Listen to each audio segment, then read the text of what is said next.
Hair ఏంటండి అంత లావుగుంది? ఏం చేశారని అడుగుతున్నారు కదా! హెయిర్ లావుగా ఉందంటే అదేది పెరిగిందేమి కాదు. జస్ట్ కట్ చేశాను. దానివల్లే లావుగా కనిపిస్తుంది. అయినా మన హెయిర్ ఎప్పుడు పెరిగిద్దిలెండి. అసలే చిన్నప్పటి నుంచి మొద్దు జుట్టు అనేవారు. ఇప్పుడు ఏదో కొంచెం బానే ఉంది. చిన్న షాపింగ్ పని మీద బాపట్ల పోతున్నాము. వెళ్ళిపోతున్న ఐస్ క్రీమ్ బండిని ఆపి మరి మా వారు ఐస్ క్రీమ్ ఇప్పించారు. ఎంత మంచివారో కదా! ఎందుకంటే మై ఫేవరెట్. బాపట్ల భవనారాయణ స్వామి గుడి అండి. చాలా ఫేమస్. షాపింగ్ అయితే సాత్విక కోసం ఆగస్ట్ 15థ్ రోజున భరతమాత గెటప్ వేసి వాళ్ళ మేడం గారు అయితే పంపిమన్నారు. ఎప్పుడు కూడా మనం స్కూల్‌కి వెళ్ళామా చాక్లెట్ లడ్డు తీసుకొని వచ్చామా అన్నట్టే ఉంటాం తప్ప ఇలాంటివి ఎప్పుడు కూడా మనం ట్రై చేయలేదు. ఫస్ట్ టైము అసలు ఈ బుడ్డదాన్ని ఎలా రెడీ చేయాలో కూడా నాకు అర్థం అవ్వట్లేదు. అంటే మెయిన్ సారీ ఎలా కట్టాలో తెలియట్లేదు నాకు. చిన్న కూతుర్ని భరతమాత గెటప్‌లో ఎప్పుడెప్పుడు చూద్దామా అని చెప్పి అందరికంటే ముందు మా వారే ఉన్నారు. ఇంకా తన కోసం ఈ జెండాలు కూడా సెలెక్ట్ చేస్తున్నారు. ఏది పెడితే బాగుంటుందా అని చెప్పి ఇంకా పెద్దదైతే బాగుంటుందని పెద్దది తీసుకున్నారు. ఈ రోజు ఒక్క రూపాయి చేతిలో పట్టుకొని రాలేదబ్బా. ఎవరికి అడిగినా ఫోన్ పేలే కొట్టేస్తున్నారు. ఏం ఫోన్ పేలో ఏమో కానీ ఒక్క ఫోన్ తీసుకొచ్చి ఈ రోజు షాపింగ్ అంతా చేసేసాము. కాల్చిన మొక్కజొన్న కండలు తిని చాలా రోజులైందని వస్తేనేమో వీళ్ళేమో ఒక్కొక్కటి 30 చెప్పారు.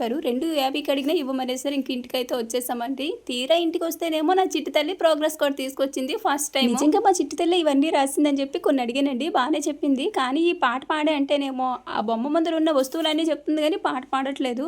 సరేలే అనుకున్నాం. ఇంక కలర్స్ వేసింది చూస్తే నాకు మైండ్ పోయిందండి. ఏదో గొప్పగా గోల్డ్ మెడల్ సాధించినట్టు చెప్తుంది నేనే వేసానని. సరేలేండి ఈ వయసులో కనేసి వీళ్ళకి అవేనే వచ్చాయి. మాకైతే స్కూల్ మొహం కూడా చూడలేదు.